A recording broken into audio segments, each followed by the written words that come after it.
ಇವಳಿಗೆ ಅಜ್ಜಯ್ಯನ ಕತೆಗಳಂದರೆ ತುಂಬ ಇಷ್ಟ. ಅವ್ರದ್ದೊಂದು ಸ್ಕೂಟರ್ ಇತ್ತು.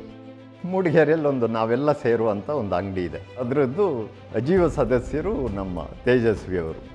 ಕೆಲಸಗಳೆಲ್ಲ ಪಟಾಪಟ ಡಿಸೈಡ್ ಆಗಿಬಿಡಬೇಕು, ಇಲ್ಲ ಆಗುತ್ತಾ ಇಲ್ಲ. ಕತೆ ಹೇಳುವುದು ಮಾತ್ರ ನನ್ನ ಕೆಲಸ, ಮತ್ತು ನಾನು ಹೇಳುತ್ತಿರುವುದು ನನ್ನ ಊರಿನ ಕತೆ, ನನ್ನ ಕತೆ ಅಲ್ಲ. ತಂದೆ ಕುವೆಂಪು ಅವರ ಇನ್ಫ್ಲೂಯೆನ್ಸ್ ಅವ್ರ ಮೇಲೆ ಇತ್ತಾ? ಈ ಥರ ದೊಡ್ಡ ಸಾಧಕರೆಲ್ಲರೂ ಕೂಡ ಯಾವುದೋ ಒಂದು ಅಭಿಪ್ಸೆಯಿಂದ ಏಪ್ರಿಲ್ 5ನೇ ತಾರೀಕು ಇದೇ ಜಾಗದಲ್ಲ ಬೆಳೆದಿತ್ತು. ಆಗ ನಾನು ಅಡುಗೆ ಮನೆಯಿಂದ ಈಶಾನ್ಯಕ್ಕೆ ಹೇಳಿದೆ, ನೋಡು ಈ ಫೋಟೋ ತೆಕ್ಕೋ ನೀನು. ಅವಳನ್ನ ಮುಂದ್ಗಡೆ ಹಿಂಗೆ ನಿಲ್ಲಿಸ್ಕೊಂಡಿದ್ರು. ಫೋಟೋ ತೆಕ್ಕೊಳ್ಳಿ ಎಷ್ಟು ಚೆನ್ನಾಗಿರುತ್ತೆ ಕಣೆ ಅಂದೆ. ಆಯ್ತು ತೆಕ್ಕೋತಳಿ ಅಮ್ಮ ಅಂದರು. ಚಾನ್ಸಸ್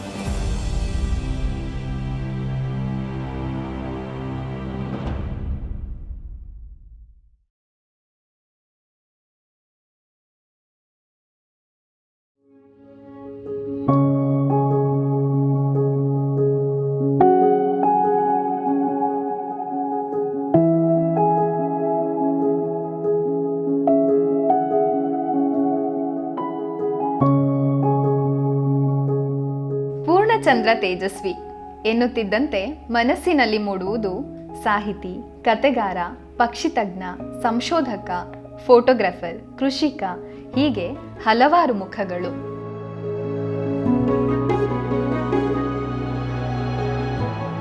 ಕನ್ನಡದ ಹೆಮ್ಮೆಯ ಸಾಹಿತಿ ರಾಷ್ಟ್ರಕವಿ ಕುವೆಂಪು, ಹೇ ಗುರುವೆ ಕಳುಹು ಕಲಾರಸ ಭಕ್ತನನು, ಕಾವ್ಯಾಸಕ್ತನನು, ಕಳುಹು ನಿರಂಕುಶ ಮುಕ್ತನನು, ಮೌಢ್ಯ ವಿರಕ್ತನನು, ಕಳುಹು ಮನು ಸ್ವಾತಂತ್ರ್ಯನನು ಎಂದೆಲ್ಲ ಬಯಸಿ ಪಡೆದ ಸುಪುತ್ರ. ಮೈಸೂರಿನ ಉದಯದೇವಿ ದೇವರ ಮನೆಯಲ್ಲಿ ಕುವೆಂಪು ಅವರು ಹೇಳುತ್ತಿದ್ದ ಪ್ರಾರ್ಥನೆಯನ್ನು ಹೇಳಿ ನಮಗೆ ಹಾರ ಹಾಕ್ಸೋದು, ಅಷ್ಟೇನೇನು ಮಾಡಿಲ್ಲ. ಗೊತ್ತಾಯ್ತಾ? ಎಷ್ಟು ಒಳ್ಳೆ ಮೆಸೇಜ್ ಕೊಟ್ಟಿದ್ದಾರೆ. ನೀವು ನಾನು ಯಾರನ್ನು ವಿರೋಧಿಸ್ಬೇಕು, ಕುವೆಂಪು ಹೇಳಿದ ಮಾತು ಅವತ್ತಿಗೆ ವಿರೋಧಿಸಬೇಕು ಅಂತಿಲ್ಲ. ವರದಕ್ಷಿಣೆ ತಗೊಳ್ಳದೆ ಸರಳವಾಗಿ ಯಾವ ಪುರೋಹಿತ ಶಾಹಿನೂ ವಿರೋಧಿಸಬೇಕು ಅಂತ ನಾನು ಹೇಳ್ತಿಲ್ಲ. ಆದರೆ ಅದು ಏನು ಅನ್ನೋ ತಿಳ್ಕೊಂಡು ಸರಳವಾಗಿ ಮದುವೆ ಆದರೆ ಇದ್ಯಾವ ಮಹಾ ಆದರ್ಶ ಅಂತ ನೀವು ತಿಳ್ಕೊಬೇಡಿ. ಯಂಗ್ಸ್ಟರ್ಸ್ ಹೇಳಿದ ಮಾತು. ಆದರೆ ನೀವು ಹಾಗಾದಾಗ ನಿಮ್ಮ ಕಣ್ಣು ಮುಂದೆಯೇ ಭಾರತ ಬದಲಾವಣೆ ಆಗೋದು ನೋಡ್ತೀರಾ ಅಂತಾನೆ ಹೇಳಿದರು. ಪ್ರೀತಿಸಿ ಕೈ ಹಿಡಿದ ಬಾಳಗೆಳತಿ, 2 ಹೆಣ್ಣು ಮಕ್ಕಳ ಪುಟ್ಟ ಸಂಸಾರ. ತೇಜಸ್ವಿ ನಗರದ ಬದುಕನ್ನ ನಿರ್ಲಕ್ಷಿಸಿ ಕೃಷಿಯತ್ತ ಹೊರಳಿದವರು. ದಿನವಿಡೀ ನಿರ್ಜನ ಕಾಡು, ಹಳ್ಳ, ಕೆರೆ, ನದಿ ದಡ ಸುತ್ತುವುದನ್ನು ಕಾಯಕ ಮಾಡಿಕೊಂಡವರು. ಕ್ಯಾಮರಾ, ಕೋವಿ, ಗಾಳಗಳನ್ನು ಹಿಡಿದರು. ಅಲ್ಲಿ ಕೂತ್ಕೊಂಡು ತಾವೇ ಯಾವುದೋ ಒಂದು ವ್ರತದಲ್ಲಿ ತೊಡಗದಂಗೆ ಮೀನಿಗೆ ಗಾಳ ಹಾಕ್ಕೊಂಡು ಕೂತ್ಕೊಂಡಿದ್ದರು. ಅದು ಒಂದು ನೆಪ ಅಷ್ಟೇ, ಮೀನು ಹಿಡಿಯೋದು. ನಿಜವಾದ ಅದು ವ್ರತ. ಆ ಟೈಮಲ್ಲಿ ಅವರು ತಮ್ಮಲ್ಲೇ ಮಂಥನ ಮಾಡ್ತಾಯಿದ್ದರು. ಏನೋ ಯಾವುದೋ ಕಥೆಯ ಬಗ್ಗೆನೋ, ವಿಚಾರದ ಬಗ್ಗೆನೋ, ವಿಷಯದ ಬಗ್ಗೆನೋ ಪ್ರಶ್ನೆಗಳನ್ನ ಹುಟ್ಟಾಕೊತಾ ಇದ್ದರು. ಸಹಜವಾಗಿ ಇವರ ಟೆಂಪರ್ಮೆಂಟ್ಗೆ ನಾಯಿಗಳು ಅಂದರೆ ಬಹಳ ಸಾಕೋದು ಇಷ್ಟ. ಅದು ಒಂದು ರೀತಿಯಾಗಿ ಬಂದ್ಬಿಟ್ಟಿತ್ತು, ಅವರ ನರನಾಡಿಯಲ್ಲೇ ಇತ್ತೋ ಏನೋ ಅಂತ ಹೇಳ್ಬೋದು. ಯಾಕೆಂದರೆ ಕುವೆಂಪು ಅವರು ಹಾಗೇನೆ. ಜೊತೆಗೆ ಮಲೆನಾಡವ್ರು ಹಾಕಿದ್ರಿಂದ ಬೇಟೆಗೆ ಹೋಗ್ತಾ ಇರ್ತಿದ್ರು ನೋಡ್ರಿ. ಅವರೆಲ್ಲ ಅವ್ರ ಸೋದರ ಮಾವಂದಿರ ಜೊತೆ ಇವರು ಬೇಟೆಗೆ ಹೋಗ್ತಾ ಇರ್ತಿದ್ರು. ಸೊ ಆ ಕಾಲಘಟ್ಟದಿಂದಲೂ ಇವ್ರಿಗೆ ನಾಯಿ ಅಂದರೆ ಅದ್ರ ಜೊತೆಲೇ ಇರಬೇಕು. ಒಂದು ಸತಿ ಅಣ್ಣ ಕಿವಿ ಗದ್ದೆಗೆ ಹೋಗಿದ್ರು. ಆಮೇಲೆ ಗದ್ದೆ ಎಲ್ಲ ತಿರ್ಕೊಂಡು ಬಂದರು ಅಣ್ಣ. ಆಮೇಲೆ ನೋಡಿ ಕಿವಿ ಪತ್ತೆ ಇಲ್ಲ. ಮತ್ತೆ ಹೋದರು, ಕಿವಿನ ಹುಡ್ಕೊಂಡು ಅದು ಗದ್ದೆನಲ್ಲಿ ಒಂದು ಕಡೆ ಕೂತಿತ್ತು. ಬಾ ಕಿವಿ ಅಂತ ಜೋರು ಮಾಡಿ ಕರ್ಕೊಂಬಂದರು. ಅರ್ಧ ದಾರಿಗೆ ಬರ್ತಾರೆ, ಮತ್ತೆ ಕಿವಿ ಇಲ್ಲ. ಸೊ ಮತ್ತೆ ಹೋಗಿ ನೋಡಿದ್ರೆ ಅದೇ ಜಾಗದಲ್ಲಿ ಕೂತಿದೆ. ಈ ಜಾಗದಲ್ಲಿ ಯಾಕೆ ಕೂತಿದೆ ಅಂತ ಅಲ್ಲೋಗಿ ನೋಡಿದ್ರೆ ಅಣ್ಣ ಅವ್ರ ಮೆಟ್ಟಿನಲ್ಲಿ ಮರ್ತು ಬಂದುಬಿಟ್ಟಿದ್ದಾರೆ. ಆ ಮೆಟ್ಟನ್ನು ಕಾಯ್ತಾ ಕೂತಿದೆ ಅದು. ಮತ್ತೆ ಅದು ಹಾಕೊಂಡು ಬಂದಾಗಲೇ ಬಂದಿದ್ದು.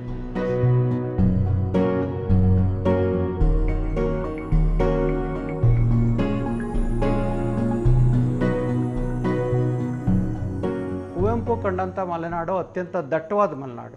ಆದರೆ ತೇಜಸ್ವಿ ಕಂಡಂತಹ ಮಲೆನಾಡು ಅಂದರೆ ಅದು ತೆಳ್ಳಗಾಗ್ತಿದ್ದಂಥ ಮಲೆನಾಡು. ಹಾಗಾಗಿ ಇಬ್ಬರಲ್ಲೂ ಕೂಡ ಬೇರೆ ಬೇರೆ ತೇಜಸ್ವಿ ಕುವೆಂಪು ಅವರು ಭಾವನಾತ್ಮಕವಾಗಿ ಆ ಭಾವನೆಗಳಲ್ಲಿ ಮುಳುಗಿ ಹೋಗ್ತಾಯಿದ್ರು ಅದನ್ನು ನೋಡಿದಾಗ, ಹಸಿರನ್ನು ನೋಡಿದಾಗ ಅವರಿಗೆ. ಆದರೆ ತೇಜಸ್ವಿಗೆ ಆ ಹಸಿರನ್ನು ನೋಡಿದಾಗ ಆ ಹಸಿರು ಇರೋದು ಯಾಕೆ, ಅದರ ಪರಿಣಾಮ ಏನು, ಅದು ಯಾಕೆ ಇರಬೇಕು, ಅದಕ್ಕೂ ಮನುಷ್ಯನಿಗೂ ಇರೋ ಸಂಬಂಧ ಏನು, ಇವೆಲ್ಲವೂ ಕೂಡ ಅವ್ರಿಗೆ ಬೇಕಾಗಿತ್ತು.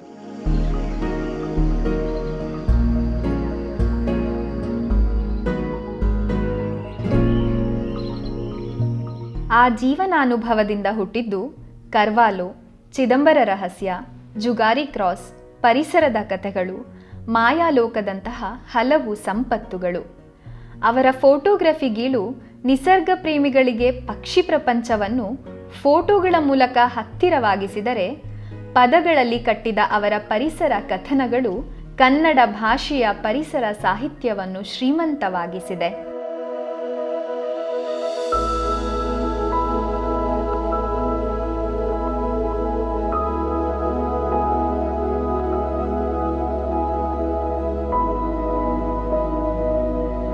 ನನಗೆ ಅನಿಸಿದ್ದೇನು ಅಂತಂದರೆ, ಚಿದಂಬರ ರಹಸ್ಯ ಓದಾಗ ಸುಮಾರು ಒಂದು 2 ದಿವಸದಲ್ಲೋ 3 ದಿವಸದಲ್ಲೋ ನಾನು ಮುಗಿಸ್ಬಿಟ್ಟೆ. ಸರ್ ತುಂಬ ಚೆನ್ನಾಗಿದೆ, ಇದು ತುಂಬ ಸರಳವಾಗಿ ಓದ್ಬೋದು, ಇದು ತುಂಬ ರ್ಯಾಪಿಡಾಗಿ ಓದ್ಬೋದಲ್ಲ ಸರ್. ಹೌದೇನ್ರಿ, ಆ ಥರ ಆಗಬಾರ್ದಲ್ಲ ಅಂತ. ಹಂಗೆ ನನಗೆ ತಿರ್ಗಾ ನಾನು ಎಲ್ಲರೂ ನಮಗೇನು ಅನಿಸುತ್ತೆ, ಯಾರಾನ ಒಬ್ಬ ಒಳ್ಳೆ ಬರಹಗಾರ ಅಂತಂದರೆ ಸರಳವಾಗಿ ಸುಲಭವಾಗಿ ಓದ್ಕೊಂಡು ಹೋಗೋನೇ ನಮ್ಗೆ ಒಳ್ಳೆ ಬರಹಗಾರ ಅನಿಸುತ್ತೆ ಅಂದ್ಕೊಂಡು ನನ್ನ ಆಲೋಚನೆ ಇದ್ದಿದ್ದು. ನಾನು ಅವ್ರಿಗೆ ಹೇಳಿದಾಗ ಅವ್ರು ಒಪ್ಕೊಳ್ದಿದ್ದಾಗ ನನಗೆ ಯೋಚನೆ. ಆಮೇಲೆ ಅವ್ರು ಹೇಳಿದ್ರು, ಇಲ್ಲ ರೀ, ನೀವು ಸುಮ್ಮನೆ ಹಂಗೆ ಓದ್ಕೊಂಡು ಹೋದರೆ ನಾನು ಬರ್ತಿದ್ದು ಉಪಯೋಗ ಇಲ್ಲ. ನಾನು ಬರ್ದಿದ್ದನ್ನು ನೀವು ಒಂದು ಸ್ವಲ್ಪ ಯೋಚನೆ ಮಾಡಿ ಇದ್ರ ಬಗ್ಗೆ ಏನು ಅಂತ ನಿಮ್ಮಲ್ಲೇ ಅದೊಂದು ಯೋಚನೆ ಸೃಷ್ಟಿಯಾದ್ರೇ ನಾನು ಬರ್ದಿದ್ದು ಉಪಯೋಗ ಆಗುತ್ತೆ ಅನ್ನೋ ನನಗೆ ಆವಾಗ ತಿಳಿತು.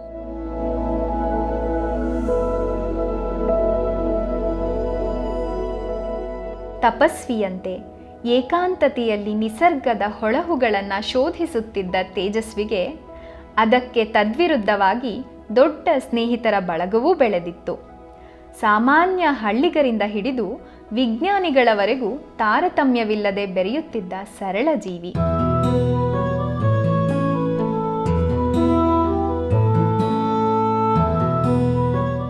ಅವರು ಸೀದಾ ನನ್ನ ಹತ್ರ ಬಂದ್ಬಿಟ್ಟು ಫಸ್ಟು ಕ್ವಶ್ಚನ್ ನನಗೆ ಕೇಳಿದ್ದು, ಬೆಳವಾಡಿಯಲ್ಲಿ ಅಂಡಮಾನಲ್ಲಿ ನೋಡೋದು ಏನೇನಿದೆ ಅಂತ ಕೇಳಿದ್ರು ನನಗೆ.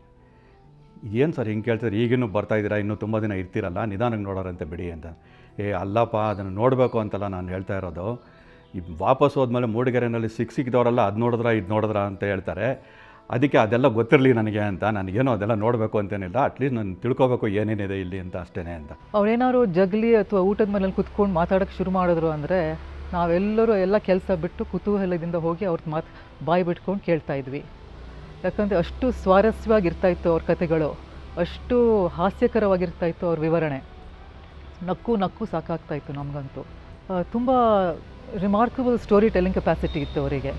ಲೋಹಿಯಾ ಅವರ ತತ್ವಚಿಂತನೆಯಿಂದ ಪ್ರಭಾವಿತರಾಗಿದ್ದ ತೇಜಸ್ವಿ ಕರ್ನಾಟಕ ಬರಹಗಾರರ ಮತ್ತು ಕಲಾವಿದರ ಒಕ್ಕೂಟ ರಚನೆ, ರೈತ ಚಳುವಳಿ, ಪರಿಸರ ಚಳುವಳಿ ಮುಂತಾದ ಚಳುವಳಿಗಳಲ್ಲಿ ಸಕ್ರಿಯವಾಗಿ ತೊಡಗಿಸಿಕೊಂಡಿದ್ದರು. ಆದರೆ ಮುಖ್ಯವಾಹಿನಿಯ ರಾಜಕೀಯವನ್ನು ಕಟುವಾಗಿ ಟೀಕಿಸಲು ಹಿಂಜರಿಯುತ್ತಿರಲಿಲ್ಲ.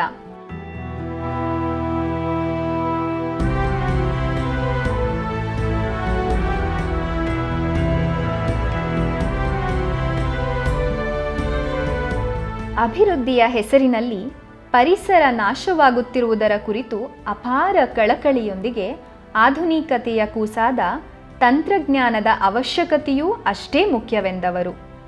ತಮ್ಮ ಸುತ್ತಲಿನ ಬದುಕನ್ನು, ಜೀವಸಂಕುಲವನ್ನು ಮಗುವಿನ ಬೆರಗುಗಣ್ಣುಗಳಿಂದ ನೋಡುತ್ತಿದ್ದ ತೇಜಸ್ವಿಗೆ ಸಣ್ಣ ಹುಲ್ಲುಗರಿಕೆಯಾಗಲಿ, ಕಂಪ್ಯೂಟರ್ನ ಹಾರ್ಡ್ ಡಿಸ್ಕ್ ಆಗಲಿ ಎರಡೂ ಒಂದೇ. ಎಲ್ಲವನ್ನೂ ಅಚ್ಚರಿಯಿಂದ, ಕುತೂಹಲದಿಂದ ಅಧ್ಯಯನ ಮಾಡುವ ವಸ್ತು ವಿಷಯ.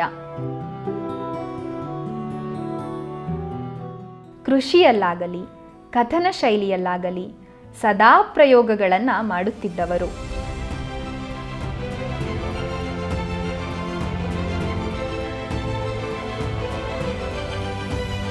ಕಾಫಿ ಬೆಳೆಗಾರನಾಗಿ ಇವರು ಯೋಚನೆ ಮಾಡಿದ್ದು ಅಂದರೆ ಅದರ ಮುಕ್ತ ಮಾರುಕಟ್ಟೆ ಕಾರಣ ತೇಜಸ್ವಿ.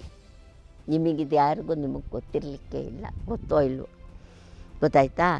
ಆ ಮುಕ್ತ ಎಷ್ಟು ಅಧಿಕ ಚಳುವಳಿನೇ ಮಾಡಿದ್ರು. ಬಸ್ಸಿನ ಫುಟ್ಬೋರ್ಡ್ ಮೇಲೆ ಕೂತ್ಕೊಂಡು ಬೆಂಗಳೂರಿಗೆ ಹೋಗಿ ಚಳುವಳಿ ಮಾಡಿ ಬಂದಿದ್ದಾರೆ. ಕಾಫಿ ಬೆಳೆಗಾರರೆಲ್ಲರೂ ಒಟ್ಟಾದರು. ಮುಂಚೆ ತೇಜಸ್ವಿ ಯಾವನ ಬಂದಿದ್ದಾರೆ ಅನ್ನೋ ದೃಷ್ಟಿಯಲ್ಲಿ ನೋಡ್ತಿದ್ರು. ಸಣ್ಣ ಬೆಳೆಗಾರನೆಲ್ಲ ಒಟ್ಟು ಮಾಡಿದ್ರು ಇವರು. ಸುಮಾರು ಅದಕ್ಕೆ ಕೆಲಸ ಮಾಡಿದ್ರು, ಗೊತ್ತಾಯ್ತಾ. ಅದರ ಪಿತಾಮಹ ತೇಜಸ್ವಿ ಅಂತಲೇ ಹೇಳ್ತಾರೆ.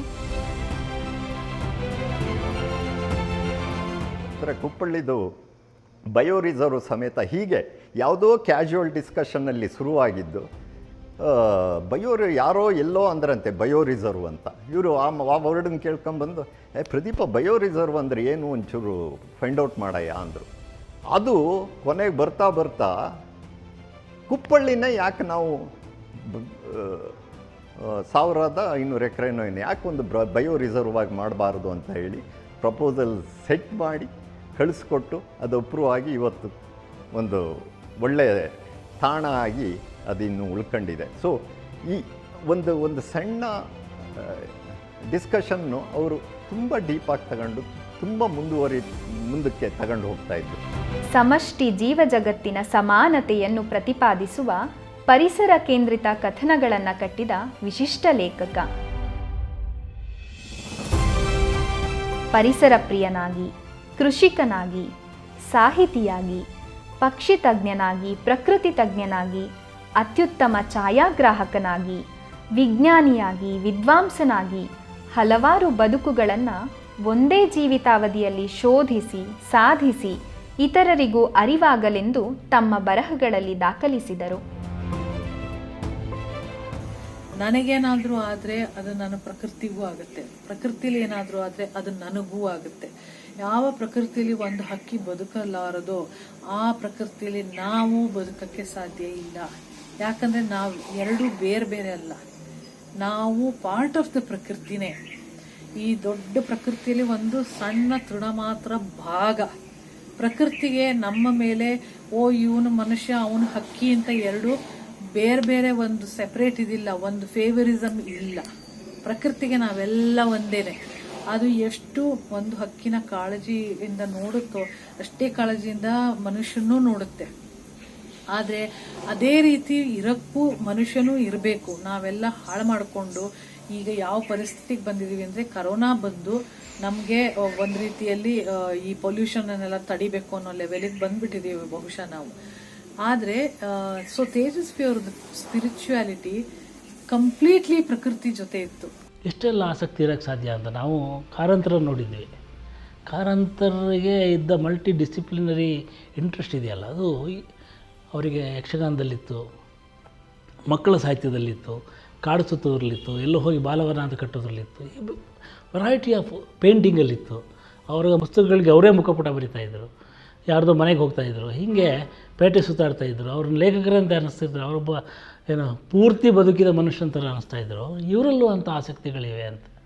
ಇವರು ಕತೆ ಬರೆಯೋದ್ರ ಜೊತೆಗೆ ಫೋಟೋಗ್ರಫಿ ಮಾಡ್ತಾಯಿದ್ರು, ಆಮೇಲೆ ಇನ್ಯಾವುದೋ ಗ್ರೀಟಿಂಗ್ ಕಾರ್ಡ್ಗಳನ್ನ ಮಾಡ್ತಾಯಿದ್ರು, ಆಮೇಲೆ ಹಕ್ಕಿಗಳ ಹಿಂದೆ ಹೋಗ್ತಾಯಿದ್ರು. ಯಾರು ಕಾರಂತರು ಬರೆದಂಥ ಕನ್ನಡ ನಾಡಿನ ಹಕ್ಕಿಗಳು ಪುಸ್ತಕವನ್ನು ಓದಿ ಅವರೂ ಒಂದು ಪುಸ್ತಕ ಬರೆದರು. ಸಲೀಮಾಲಿ ಆಸಕ್ತಿ ಇದ್ದರು, ಕೃಷಿಯಲ್ಲಿತ್ತು. ಹೀಗೆ ಒಬ್ಬ ಮನುಷ್ಯನಿಗೆ ಇರ್ಬೋದಾದಂಥ ಎಲ್ಲ ಆಸಕ್ತಿಗಳು, ಅದ್ರ ಜೊತೆಗೆ ಸಮಾಜವಾದ, ಸಾಹಿತ್ಯ, ಹೋರಾಟಗಳು. ಬುದ್ಧ, ಗಾಂಧಿ, ಅಂಬೇಡ್ಕರ್ ಅಥವಾ ಕುವೆಂಪು, ಬೇಂದ್ರೆ ಈ ಥರ ದೊಡ್ಡ ಸಾಧಕರೆಲ್ಲರೂ ಕೂಡ ಯಾವುದೋ ಒಂದು ಅಭೀಪ್ಸೆಯಿಂದ, ಯಾವುದೋ ಒಂದು ತಪನದಿಂದ ಹುಟ್ಟಿದ್ದಾರೆ ಅನ್ನುವಂಥ ಒಂದು ನಂಬಿಕೆ ನಮಗೆ ಬರುತ್ತೆ ಅವರ ಒಟ್ಟು ಬದುಕು ಮತ್ತು ಅವರ ಕೃತಿಗಳ ಸಾಧನೆಯನ್ನು ನಾವು ನೋಡಿದಾಗ. ರಾಮಾಯಣ ದರ್ಶನದಲ್ಲೂ ಕೂಡ ರಾಮ ಹುಟ್ಟಿದ್ದು ಲೋಕದ ಅಭೀಪ್ಸೆಯಿಂದ ಅನ್ನೋ ಮಾತನ್ನು ಕುವೆಂಪು ಅವರು ಬರೀತಾರೆ. ಯಾವುದೇ ಒಬ್ಬ ದೊಡ್ಡ ಸಾಧಕ ಹುಟ್ಟುವುದು ಲೋಕದ ಅಭೀಪ್ಸೆಯಿಂದಲೇ ಅನ್ನುವಂಥ ಒಂದು ನಂಬಿಕೆ ನಮ್ಮ ಭಾರತೀಯ ಪರಂಪರೆಯಲ್ಲಿ ಇದೆ. ನನಗೆ ಆ ನಂಬಿಕೆ ಬಲವಾಗಿದ್ದು ತೇಜಸ್ವಿಯವರ ಬಗ್ಗೆ ಕುವೆಂಪು ಅವರು ಬರೆದಿರುವ ಕವಿತೆಗಳನ್ನು ನೋಡಿದಾಗ ಇನ್ನೂ ಗಟ್ಟಿಯಾಯಿತು ನನಗೆ.